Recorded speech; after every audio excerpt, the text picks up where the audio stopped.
চলতে দিবেন না। মহিলাদেরকে বিশেষ করে স্বাধীনভাবে চলার যে একটা অধিকার সেটা দিবেন না। ইসলামটা মনে হয় তাদের জন্যই, আমাদের জন্য, মানে তারা আমাদেরকে প্রমাণ করেন যে আমরা আসলে ইসলাম ধর্ম কেউ না। জামাত ইসলাম যদি কোনোভাবে সুযোগ পায়, শেরপুরে কোন হিন্দু সমাজকে তারা ঠিকভাবে শান্তিতে চলতে দিবেন না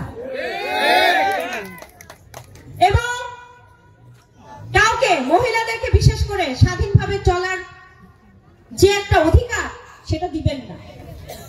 কাজের ক্ষেত্রে দিবেন না, কর্মক্ষেত্রে দিবেন না, বাচ্চাদেরকে যে মারা স্কুলে নিয়ে যায় সেক্ষেত্রেও দিবেন না।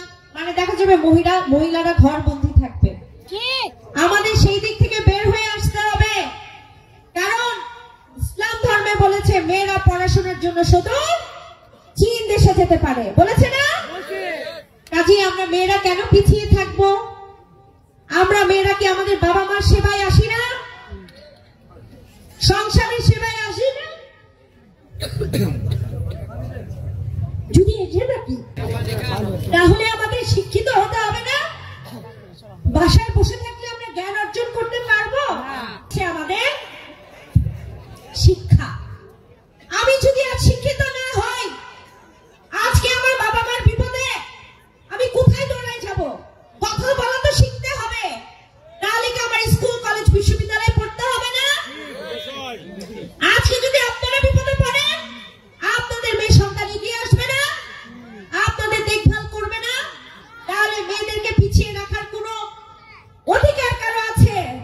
নেই। কিন্তু প্রিয় ভাইরা, আবার জামাত ইসলামী ভাইদেরকে বলতে চাই, আমরাও মুসলিম, আমরা আল্লাহকে ডাকি, আমরাও একই সাথে পশ্চিম দিকে সেজদায় যাই।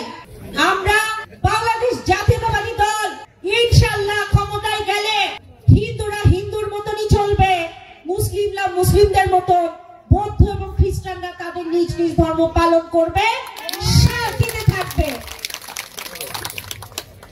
এখানে শেরপুর সদর এক আসনে বিশেষ করে কেউ কারো ধর্মের উপর অত্যাচার নির্যাতন চালাবে না, বরঞ্চ প্রত্যেকটা মানুষ রাস্তা যারা পরিষ্কার করে তারা থেকে শিল্পপতিরা সকলে যেন খেয়ে পড়ে ভালো থাকে, সেই দায়িত্ব আমরা শেরপুর জেলা বিএনপি নিব ইনশাআল্লাহ।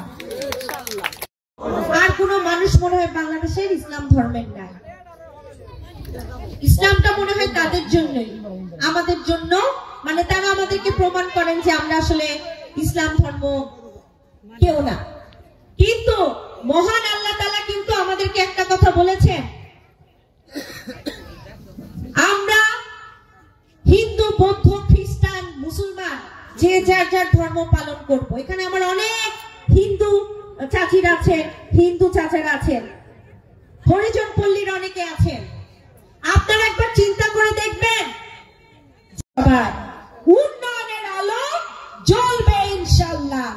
শেরপুরের প্রত্যেকটা মাটি, আকাশ, বাতাস, পশু পাখিও উন্নয়নে হাসবে ইনশাআল্লাহ। আমি আর বক্তব্য দীর্ঘ করব না। আমার মা, খালা, চাচিরা সংসারের কাজ ফেলে চলে আসছে আমার কথা শুনতে। এই দিন আমি কিভাবে শোধ করবো চাচিরা আমার?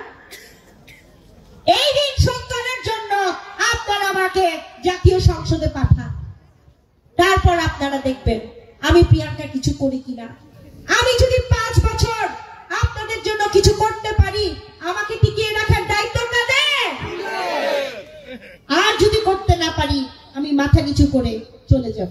কিন্তু উন্নয়ন ছাড়া আমি ডাক্তার প্রিয়াঙ্কা এক পাও নড়ব না, এটা আপনারা দেখতে পারবেন। কাজেই আপনাদের কাছে আমার